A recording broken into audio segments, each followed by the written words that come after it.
నమస్తే అండి. మీ భవానీ కుసుమని. నేను బాగున్నాను. మీరు బాగున్నారనుకుంటున్నాను. అందరం బాగుండాలని ఆ భగవంతుడిని వేడుకుంటున్నాను. ఈరోజైతే ఒక చిన్న వంటతో మళ్ళా మీ ముందుకొచ్చేసానండి. ఈరోజు బెండకాయ తాళింపు చేసి చూపిస్తాను.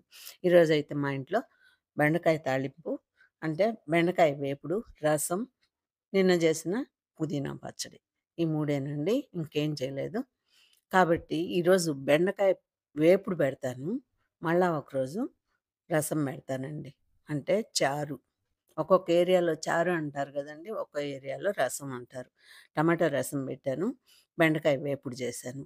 ఇప్పుడు బెండకాయల్ని బాగా మంచిగా ఒక చారెడు ఉప్పేసేసుకొని నీళ్ళల్లో కాసేపు నానబెట్టుకొని అంటే సూపర్ మార్కెట్ నుంచి ఫ్రెష్‌గానే లేత కాయలొచ్చాయండి. అయినా గాని మందులు కొడతారు గదండీ వాటి మీద. అందుకని మన జాగ్రత్తలో మనం ఉంటే మంచిది గదా! అసలే కాలం మారింది. క్లైమేట్ చేంజ్ అయింది గదండీ! అందువల్ల నా జాగ్రత్తలో నేనుంటాను. ఇప్పటికే నాకు గొంతు బాగా రాసిపోయింది. ఆహ్, ఈ వర్షాకాలానికి, ఎండాకాలానికి మధ్యలో మనకి చాలా చేంజెస్ వస్తూ ఉంటాయి గదండీ! అందువల్ల మన జాగ్రత్తలో మనం ఉండాలి. ఇప్పుడైతే హాఫ్ కేజీ బెండకాయలు తెప్పిచ్చేసుకున్నాను. దాంట్లో 300 గ్రాములు ఫ్రైకి ఒక 200 గ్రామ్స్ తీసి పక్కన పెట్టానండి. మాకు ముగ్గురమే గదా! ఎక్కువ అవుతదని నేను ఫ్రై 300 గ్రాములు చేస్తున్నాను. ఇప్పుడైతే ఒక పెద్ద ఆనియన్ కట్ చేసుకున్నాను వేపుడులోకి. ఒక 5, 6 గార్లిక్ రెబ్బలు అంటే తెల్లగడ్డ ఆహ్, గర్భాలు అంటారండి తెలుగులో బాగా. ఆ రెబ్బల్ని దంచి పెట్టుకున్నాను. ఒక 2 ఎండుమిరపకాయలు. ఇక ఆయిల్ పొయ్యి మీద పెట్టుకొని అంటే ఒక 2, 3 స్పూన్లు ఎక్కువ లేదండి. అంతే. 2 స్పూన్లకి 2:30 స్పూన్ ఉంటదంతే. తర్వాత ఆవాలు ఒక అర స్పూన్ వేసుకున్నాను. అందులో జీలకర్ర ఒక అర స్పూను. ఇక పచ్చిశనగపప్పు, మినపప్పు కలిపి ఒక పిడికెడు. ఇవి కాస్త బ్రౌన్ కలర్ వచ్చాక గార్లిక్ ఏసుకుందాం. అంతే. ఈ గార్లిక్ ఏసుకొని కాస్త కలుపుకుంటే ఆయిల్ అంతా గార్లిక్ స్మెల్‌తో స్ప్రెడ్ అవుద్ది.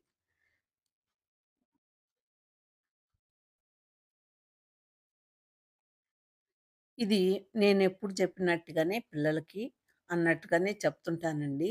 కావాలనుకుంటే గూడాను ఎవ్వరైనా నేర్చుకోవచ్చండి. పిల్లలకనే గాదు. కాకపోతే ఈజీగా నేర్పించే వంటలు చెప్తున్నాను కాబట్టి ఏమనుకోకుండా నేనైతే ఈజీగా ఉండే వంటలు మాత్రమే నేర్పించదలుచుకున్నానండి. ఇప్పుడిప్పుడు నేర్చుకునే పిల్లల కోసంగా అందుకని. ఇప్పుడైతే 2 ఎండుమిరపకాయలు కట్ చేసి దాంట్లో ఏసాను తుంచి. ఆ తర్వాత కరేపాకు రెమ్మ, కర్రీ లీవ్స్ ఒక్క రెమ్మ అది తుంచేసేసుకున్నాను. ఇప్పుడు పెద్ద ఆనియన్ కట్ చేసి పెట్టుకున్నాను గదండీ! అది అందులో ఏసేసి వేపేసుకొని, కాస్త ఎక్కువ వేగబడలేదండి. ఎందుకంటే మళ్ళా బెండకాయలతో పాటు వేగాలి గాబట్టి కొంచెం వేగితే చాలు. ఇక కట్ చేసి పెట్టుకున్న బెండకాయ ముక్కలున్నాయి గదండీ! అవి అందులో ఏసేసుకుందాం. అంతే అండి. 300 గ్రాములు కట్ చేసి పెట్టుకున్నాను. అది అందులో ఏసేసుకొని ఒకసారి అంటే అర స్పూను ఉప్పు మీరు చూసుకొని వేసుకోండి మళ్ళా. కాస్త మధ్యలో గూడా ఏసుకోవచ్చు. కలుపుతాం గదా మనం. ఉప్పు చాలకపోతే ఏసుకోండి. నేనైతే ఒక్కసారే ఏసేస్తాను గాబట్టి. ఇప్పుడు ఒక పావు స్పూను పసుపేసాను. ఇక అందులో వాటర్ గూడా బయటకొచ్చేస్తది గదండీ కాస్త. ఈ బెండకాయలు గూడా మగ్గాలి గాబట్టి, ఒకసారి కలిపేసేసుకొని, లిడ్ బెట్టేసి, అంటే మూత పెట్టేసేసుకొని, ఒక 5 మినిట్స్ ఉడికిద్దామండి ఆయిల్‌లోనే. ఇది జిగురు గూడా ఉండదండి ఫైనల్‌కొచ్చేటప్పటికి చూడండి మీరే. ఎట్లా ఉండదు అంటే నేను చూపిస్తాను. చేసే విధానాన్ని బాగా చూడండి. అందువల్ల మనకి జిగురుండదు. నేనైతే రసంకైతే పక్కన కలిపి పెట్టుకున్నాను గదండీ! వీడియో లెంగ్త్ అవ్వద్దని నేను 2 ఒక్కసారి చూపించడం లేదు. విడిగా ఒకసారి మళ్ళా రసంది గూడా. అంటే రేపే పెడతాలెండి రసం గూడాను.